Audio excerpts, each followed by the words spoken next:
Hello you dirty potters, how are you today? Today we're going to talk about crystal glazes. I've actually been wanting to do crystal glazes for quite some time, but I kind of want to take it slow. Instead of going through the process of making my own glaze and explaining what a hold and a cool down is and having to see it affect all my other glazes, I just bought a nice little bottle of glaze here and we're going to fire it and see if it works in a regular old cone 5, no holds, no nothing fancy like that, just a normal cone 5 oxidation firing.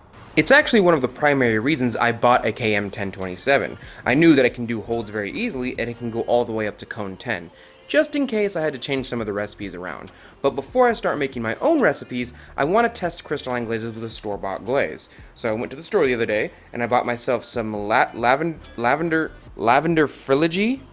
Is that how you say that? I feel like that's not a word. I feel like Laguna's making words up. And I also bought some blue snowflake, which is a word.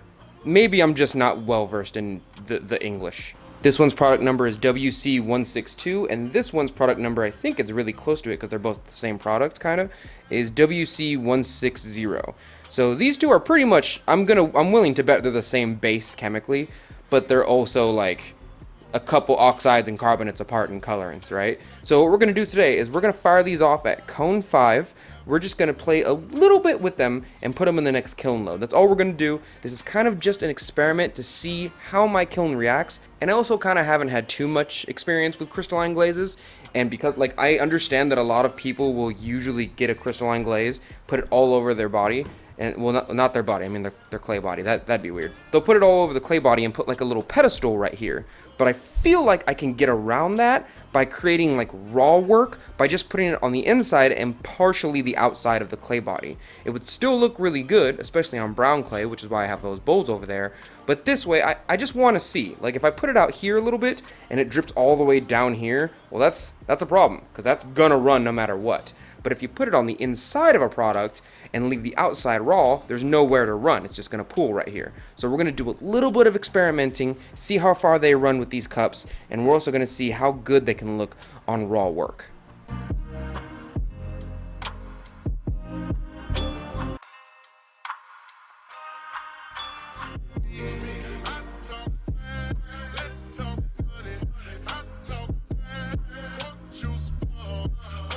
Dude, I am legitimately having a hard time opening this. It's like the sides aren't big enough to grab onto, and my fingers are too Potter beefy to even... You know what? I'm getting a knife.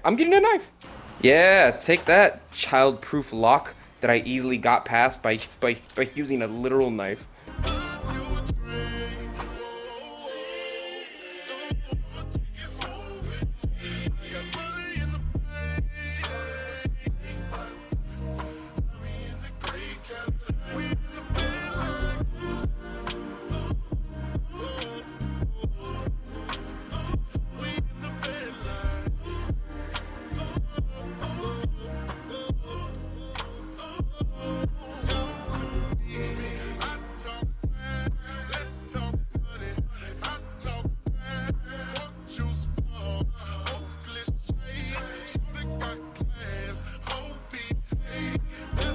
Okay, so the experiment itself is pretty cut and dry. I've done this before at Alpha Fired Arts, and it works out just fine on the inside, but I wanted to rim it a little bit on the outside, just to see how far it actually runs. Because as it says on the actual bottle of the glaze, this glaze will run. And because of that, not only do you have to put it at cone 5 instead of cone 6, where's it at? I can read, I swear. Not only are we gonna fire it at cone 5 instead of cone 6 like we usually do, we're also just like not gonna glaze the rest of the body. Because if it does run, I lose all of this product and all its experiments, and the glaze was right. But this is kind of an experiment of like, is it right, or is this just a caution? So remember this glaze line right here, because if it goes anywhere below this point, we know exactly how much it runs. Like if it goes from here all the way down to here, we're gonna be like, oh man, that's a runny boy there. But if it stays right there, we're glazing the whole thing next time.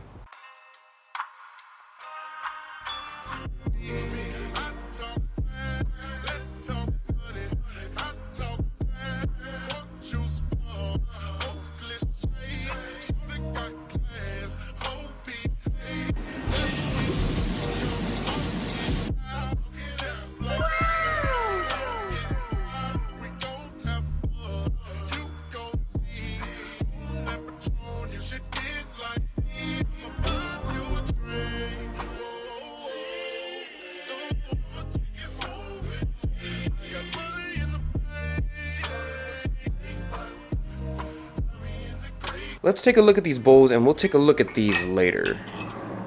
I'm pretty sure these two bowls are the blue snowflake right here, which is WC162 blue snowflakes. And you can clearly tell, like, these are blue snowflake because they're blue and they look like snowflakes. No, but in all seriousness, when you look at this versus looking at one of these, you're like, okay, so which one is lavender crystal and which one is blue crystal? It's pretty easy to tell. Usually I have to check a bunch of notes that I wrote down before I put stuff in the kiln, but this was so obvious that I was like, alright, it's pretty sure it's blue snowflake. This is actually pretty nice. I'm really happy that I did this. You can see up here where it really started to separate whatever type of titanium and zinc. This one's pretty nice. I like this a lot. But as far as the inside goes for now, you can really see where I heavily assume in this recipe, there's like zinc and titanium to such a high degree that it's making these crystals.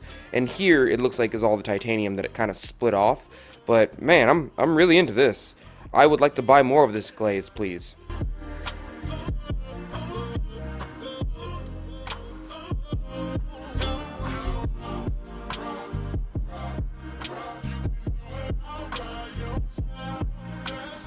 And I'm pretty happy with the consistency too, because this one came out pretty much the same. This one came out a little bit more of that titanium kind of tannish snowflake thing going on. But they were pretty much the same place in the kiln. I put them directly next to each other, so it's not like there's a huge difference in heat. But I did fire both of these at cone 5, because the instructions on the bottle specifically say to fire them at cone 5. And I was so cautious about not overfiring them, because you guys know I usually fire my stuff at cone 6. It's usually a little bit stronger, that I did like some raw work, because I was afraid that if I put it all the way down to the body it would run, because it literally says on the bottle, this glaze will run. So I tried to only use like 3 coats. I poured it in, I rolled it out, I did it real quick, and even when I did my dipping,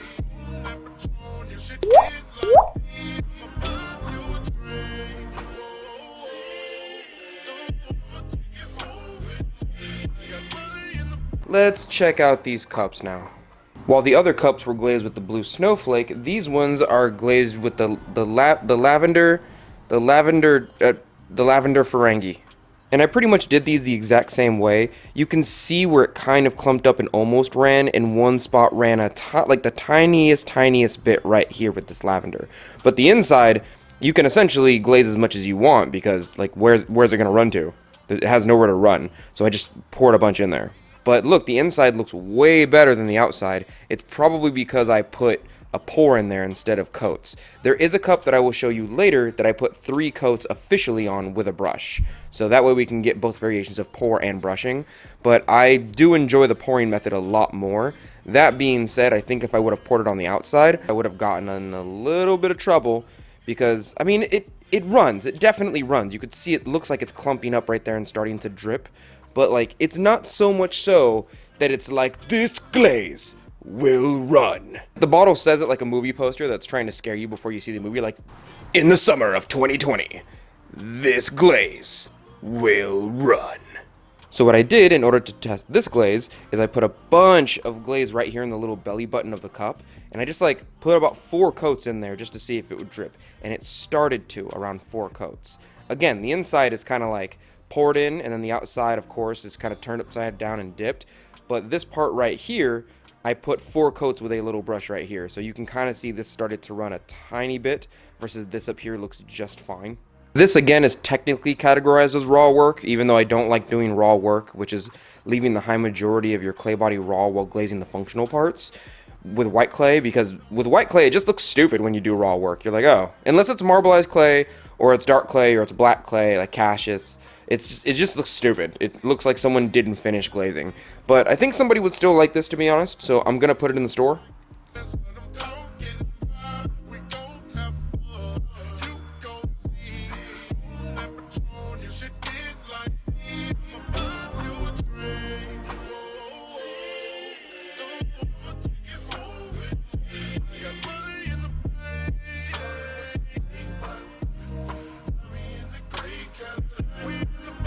You can kind of see on the inside, out of all of them, This one right here kind of got the best crystals on the inside, but the outside, they pretty much all look the same. Like the same one, this is the one that I showed you first, right?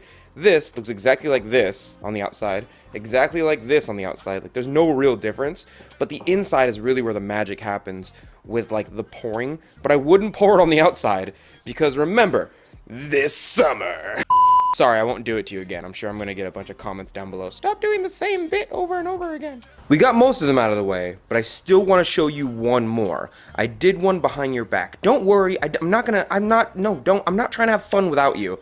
It's just every time, it's like 12 a.m. and I'm in the club, and I'm having fun with the boys, and then you call me like, and then the boys are in the background laughing, and you're like, is that fun I hear you having? I can't have fun anymore. Why don't you just let me have fun? Okay, so here's the thing. I've gone over all the safety measurements that I've taken for this glaze. I was so afraid that it was going to run that I've done everything from basically raw work, right, to glazing the inside of something only and then putting a little dot on the outside to see if it would run, to not even glazing the bottom all the way.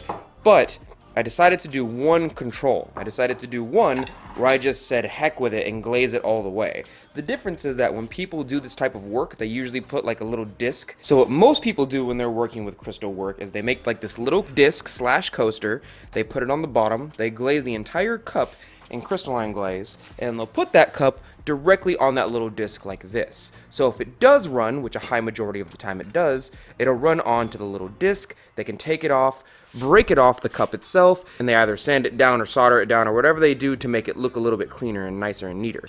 I, however, didn't want to do this because this is basically throwing coasters with extra steps and I didn't have the time and I wanted to load the kiln that night. So what I did is off camera I glazed an entire cup without you and I put it on one of my kiln furnitures.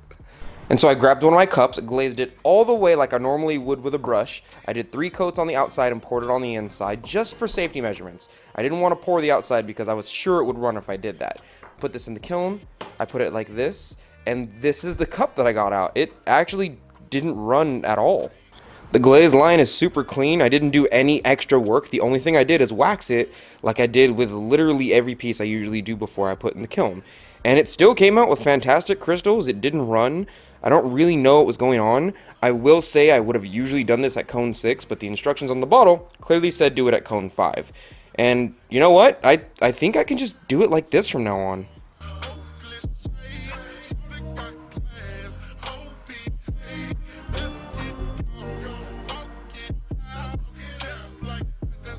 I mean, of course, the inside came out better than the outside. The inside's always going to come out better because I poured it in. But I will note that I put a little bit too much on the inside. I left it in there for maybe a second or two too long. And it ended up being like way more lavender whitish than anything else. This looks like one giant crystal. As for the outside of this, looks like many little crystals inside of the glaze matrix itself. Like, I like this. You see what I'm saying? Like, I really like this little crystal bit here. But I don't want the entire cup to be just this color, because it would pretty much be this, and that's just a lavender glaze with extra steps. I was actually on the phone with Ambassador Heather last night, and I was like, I could do this, I could do it, and she's like, you're mad, Donte. And I was like, if I succeed, I don't have to follow anybody's rules, yeah! So even though the instructions clearly say this glaze will run, this did not run. It said always use a catch plate. I kind of did, but also, like, I just did this for safety reasons. If this was not here, it would have been fine all by itself, to be honest. And most people usually tell me to do a hold at like 2,000 degrees or 1,500 degrees. It kind of varies based on who you talk to. But I didn't do that. I did a hold at like the top of cone 5 for 10 minutes. It wasn't even a real hold. I am absolutely putting this into the store. I'm going to take pictures of it very soon and put it in the store next week probably. Well, thank you, Dirty Potters, for joining me today. This was kind of my first time in my own kiln experimenting with crystal glazes. I've been doing a lot more stuff with crystals, with raw work, with melting stuff. I've even been trying to develop my own glaze and call it Donte's something something. A lot of the people on the Discord have been helping me with that. Thank you very much, by the way. Hopefully, if you guys decide to use this glaze, I had to buy it straight from the Laguna company. I didn't see it in a store shelf or anything. I had to pre-order it, so it took about a month to get here, especially with the current pandemic going on right now.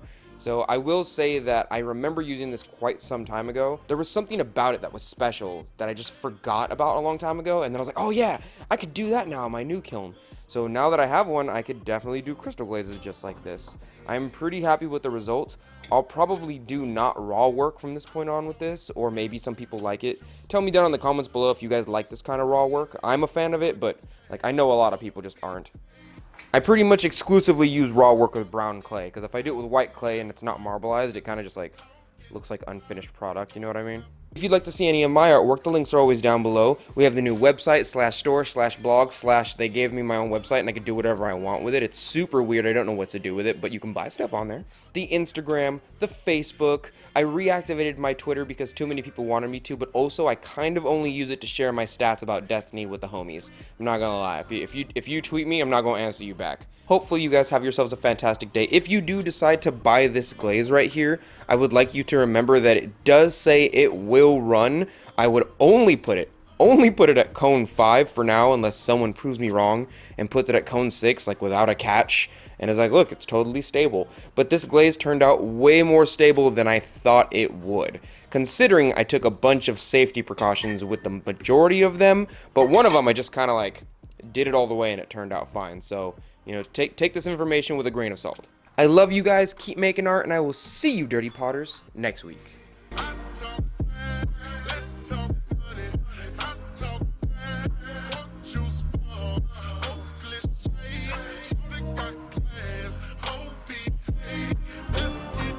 And then you hear them laughing in the background. You're like, hey, is that fun you're having back there? You better stop that. We're married. You're not allowed to have that anymore.